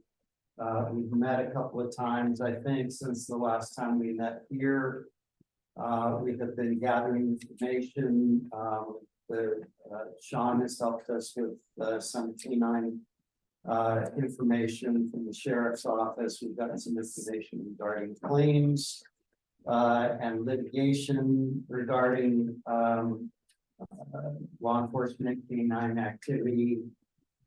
We have also been, I would say, for want of a better term, we have been sort of imagining opening a dialogue with the sheriff's department, which is motivated by this language on the first page of the 2-page document that is at the end of the agenda packet, which I've spoken about here before, and that is that California law and major California law enforcement agencies have been charged with providing comprehensive and specific guidelines regarding approved methods and devices available for the application of force. So we've been looking at the K-9 policy with that charge in mind,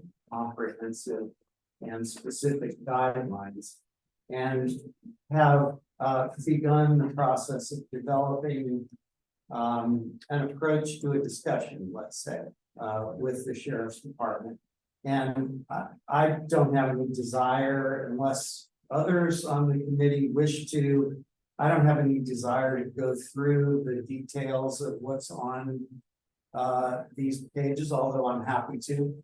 But it is in essence a sort of a showing our work of where our thinking is headed as an ad hoc committee to inform a future dialogue, set of discussions with the sheriff's department to see whether we might be in a position to motivate and urge the sheriff's office to look at its policies with this chart in mind of comprehensive and specific guidelines. So, you know, just to summarize, it's sort of an attempt to go through and identify places where we question whether there are the kind of comprehensive and specific guidelines that could be developed with thought,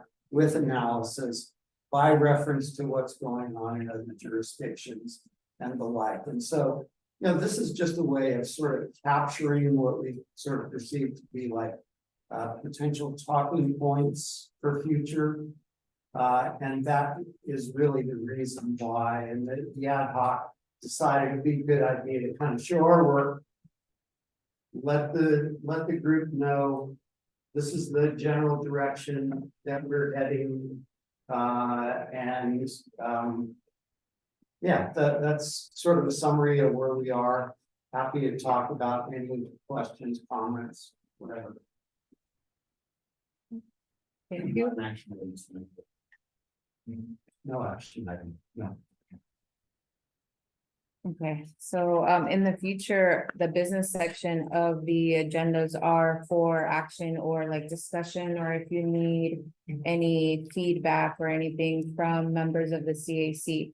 Since it is on the business side of the agenda right now, if any members of the CAC have any comments or anything to provide to the ad hoc, this is the time to do so. And then if not, we'll open it up to public comment and see if any members of the public have anything they'd like to bring up. But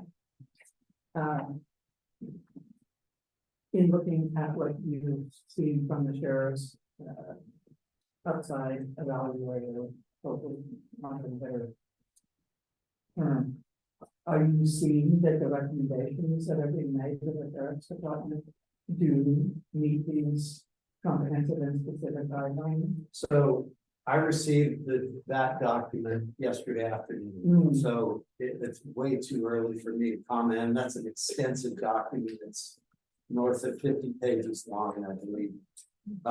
So I will say I saw some things. Or were in parts it is comprehensive.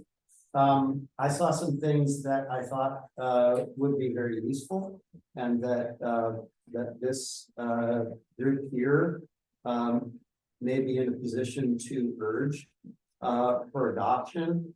I certainly didn't see everything that is listed here, but I think what's important is that there is work and thought happening, and we should take advantage of that now.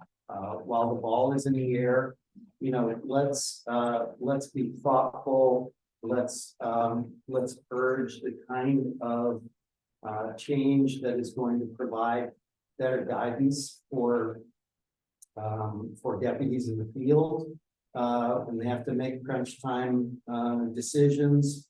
Let's make those things less ad hoc, less subjective to the extent possible, provide more structure. You know, this is the time, and it's great that the sheriff's office has reached out for expertise elsewhere. We can provide an overlay, and hopefully we can we as a group can provide motivation for that kind of positive change. So, you know, we're midstream. These are a lot of our thoughts here. We're not done thinking. Yeah, but I think we have a sense of that the way forward is open.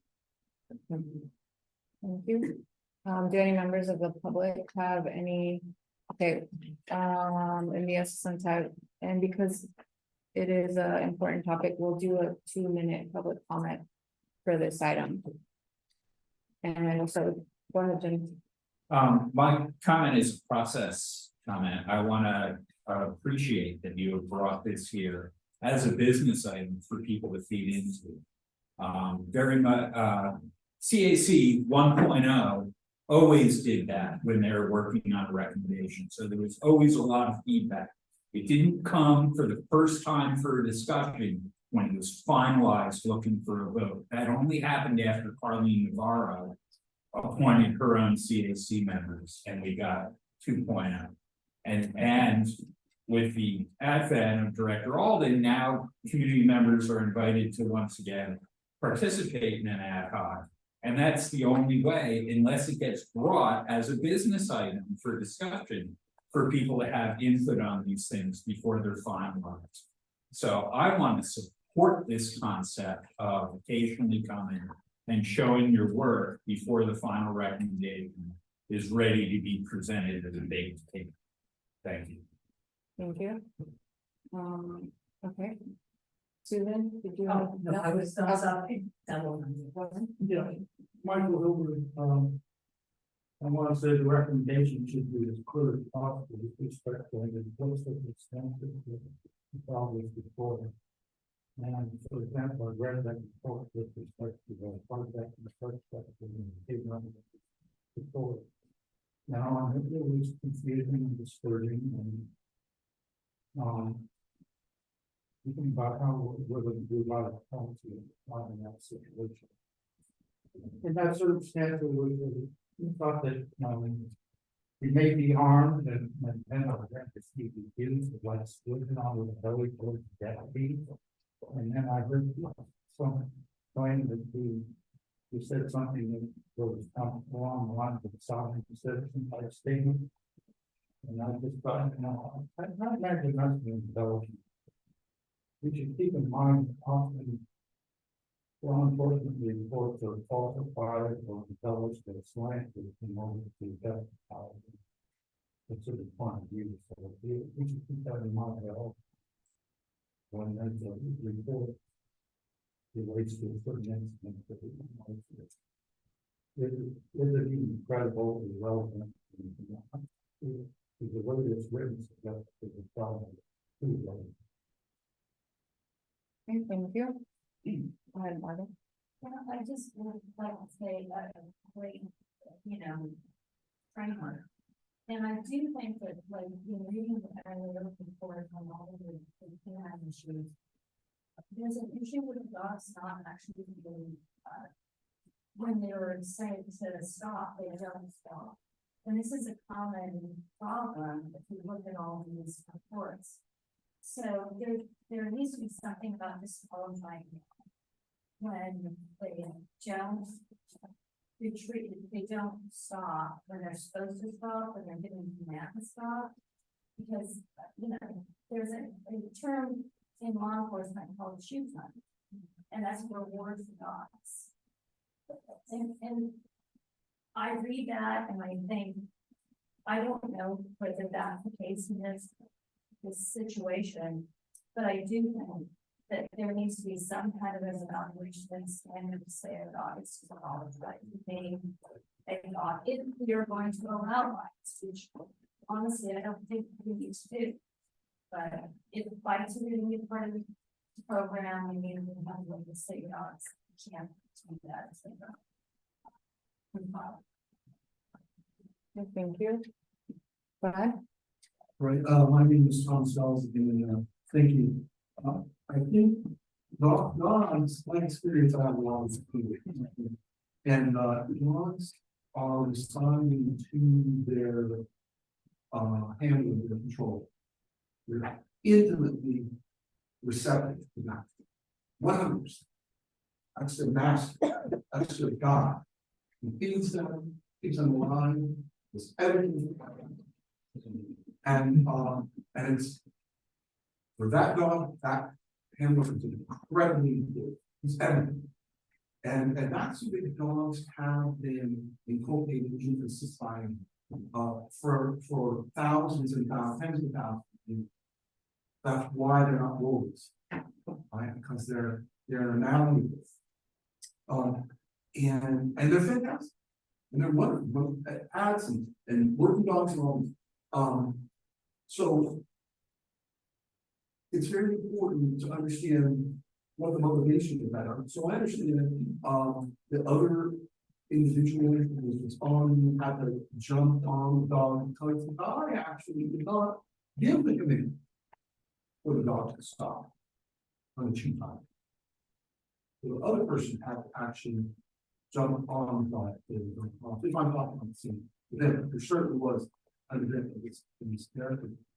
And it's very important that I think we have one of the world's greatest canine training centers in some canine convenience. Totally different purpose. But they are fantastic. Maybe some input can be gleaned from their training. There's a number of types of trainings, but not just canine trainings, but there's C9 dogs, and those kinds of things. Thank you for your comment. Okay, yes, go ahead.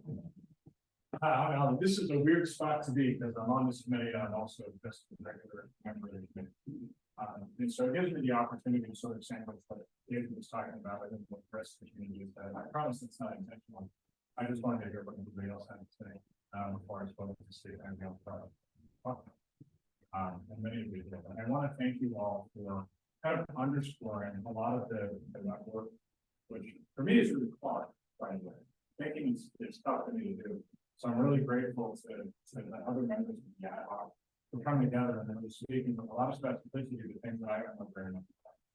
And so I appreciate a lot of the conversation. You can see this even in the reports between the sheriff's department and Iowa itself regarding the employment of the canine unit. What we're really talking about is ambiguity. It's ambiguity in policy. And it's that ambiguity that our ad hoc community or committee is focused on attempting to address. Right? To recognize with a lot of humility that we're not law enforcement officers. I'm not a canine handler. I had some dogs growing up. I loved them very much. They never chewed on people. But there were some dogs that never had to get. And understanding that this specific skills that are necessary as a canine handler to keep our community safe is the other aspect of this conversation, right? It's not just about when the canine is deployed, the canine unit is deployed inappropriately. It's what is the risk to the officer and the community when that canine is not deployed. That needs to be part of the conversation too. And the devil is really in the details. That's where the ambiguity lies. It's choosing where within that use of force, and that's why I think that Dave's point about the use of force continuum is so important. Because there's a lot of space between an untrained word and a gun, and the dog falls somewhere in there. But where it's going to be deployed is probably the most important question to its deployment. And so I just want to thank the community for all of their input. Thank you. So we don't have anyone online anymore. Good night, Carl. Is there anyone else? Okay, I think we can close out public comment. And I'll just close off this item by saying that business items, we can include information like this. It's good for ad hocs to bring up their ideas and get other viewpoints to continue your research. I think you guys are on the right track, and especially in detailing how you're analyzing the topic. If there's other times when you just have reports to provide, that's great, but we don't discourage things to be brought on as a business item. And we do encourage community members to participate in ad hocs and send information on any ideas that they would have to provide. I don't think Director Navarro ever dismissed that idea. So we are very welcoming, and if we do need to have a discussion and kind of look at what ad hocs are working on, this would be the time to bring it up. Otherwise, it would just be a report like we're about to do in section 9 of the agenda. I don't know if there's anything else that anybody wants to add. Thank you so much for that, David. Casey, I think that is great, and you and Tom are doing a great job and doing a lot of analysis. So we'll move on to item 9, community engagement ad hoc or committee. Yeah, we have not met since the last time, and we met here for the full committee before the meeting. So the only thing additional I have to say that we're going to have our next meeting on December 2nd, which will be before the CAC meeting. And also that I did go out and with Tom, we did some reading out at the jail during a visiting day. It was a Monday, and I'd like to do it on the weekends, but I will say that it was very well received. There was only one person who didn't take, out of all of those people, there was only one person who didn't take the brochure. Most people didn't have questions, but you're leaving the jail, you're leaving the jail, not hanging around. So I don't know whether it will result in people being more aware of their option to use IML services. But I think it's good stuff. So. Thank you. That sounds great, because I think it's good for people to know what resources exist, just kind of like what our presenters mentioned today, and just letting them know what's out there.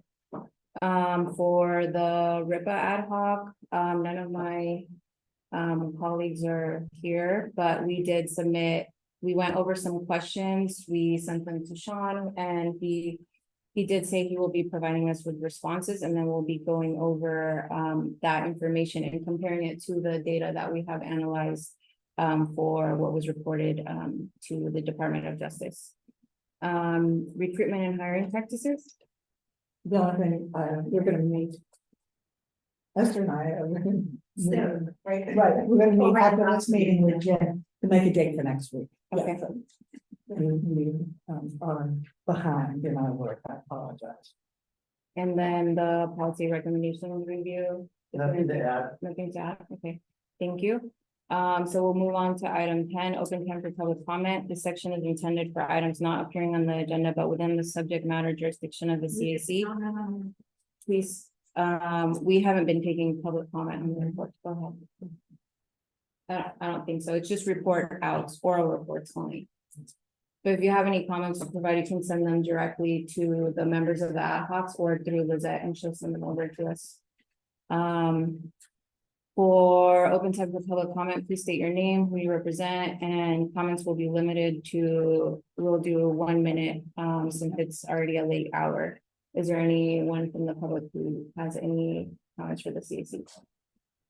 Go ahead, Susan. Susan Lamont, it's just very generalized comment, but it's brought up in the context of the discussion about payments.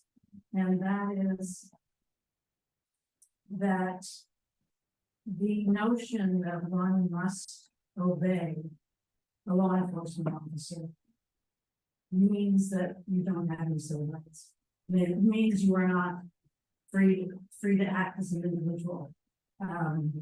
We're not, and so that it complicates the whole issue, and that's why some people are on one side saying, just because you've got this badge on, you can't throw me to the ground and you can't make me, tell me I have to crawl on my belly, that kind of thing. And so we end up with this complicated situation where some people are saying, yeah, you gotta do everything you're told, and other people say, I'm not gonna do a damn thing I'm told, and we're just talking about how complex the issue is. Thank you. Any other comments? No? Yeah, Michael Hilbert, I want to reiterate again, this county's #1 problem is roads. And, we have attended the county's, not called forum. And we're here at the room up there. They're talking about how they're using measure roads and funding the process of the bench and beds. I think they only have like fifth of the staffing that they supposedly should have for the price of beds. And what it comes down to is, the number of drug users in this county is so system. And there's not enough people who want to even take those type of jobs. And they don't have enough funding to staff it, so, that underlies a lot of the problems in this county. It's just the ongoing use of the problem. I read a book about. You can send us information on the book if you'd like. And again, we don't have anyone online, so we'll close out public comments and go to item 11, requests for future agenda items. Is there anything that anyone wants to bring up from CAC members? Rose asked me to address an issue of having to do with the release of the information about the David Chavez killing of the 18 months. Which is the time when the various law enforcement agencies had to release the information is coming up, and that we should put this on our agenda to make sure that we are asking for the release of that information when the time comes. Okay.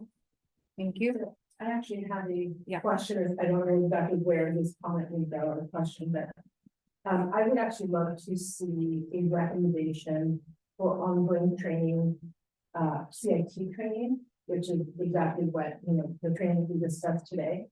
I do think that one-time training is not enough. And so I'm not sure if this is something that I would suggest to the policy team or the ad hoc, or would this be the agenda item? I'm not sure. We can probably talk about it with John separately when we meet to talk about all this stuff on the next agenda. Is that okay, John? Oh, sure, and. Because, yeah, it is important and it doesn't sound, yeah. Doesn't sound like we get enough training opportunities on that. Okay, any other ideas, topics? No? Seeing none, we'll move on to CAC announcements. Any announcements from CAC members? Yes. I just wanted to share that I did attend the sheriff's town hall, at Omarosa. Out in the Moreland Southwest Center's neighborhood. And I did want to, it was actually nice of that, getting the information out. But I also wanted to acknowledge that Sheriff Ingram, and I think he's been doing a pretty good job of trying to reach out to the Spanish speaking community. I know the intention of this town hall was for the Spanish speaking community, and that's now the second event that I attended there. I know they had an event on a Saturday, this was months ago. But I do just want to acknowledge that, acknowledge those efforts and, yeah. That's it. Thank you. Any other announcements? No? Okay, seeing none. We are, yes, Like one announcement that is that cleaning has the RIPA webinar that was done. It is now, I can't remember what day we did it, October 10th, there we go. Thank you. It is now on, the video is now on the website, and so if you missed the actual event, you can see it, you wrote the link to the town website. okay, thank you. So our next meeting is on December 6th. And we will be meeting here at 6 p.m. It might be extra dark outside, but we will still be here.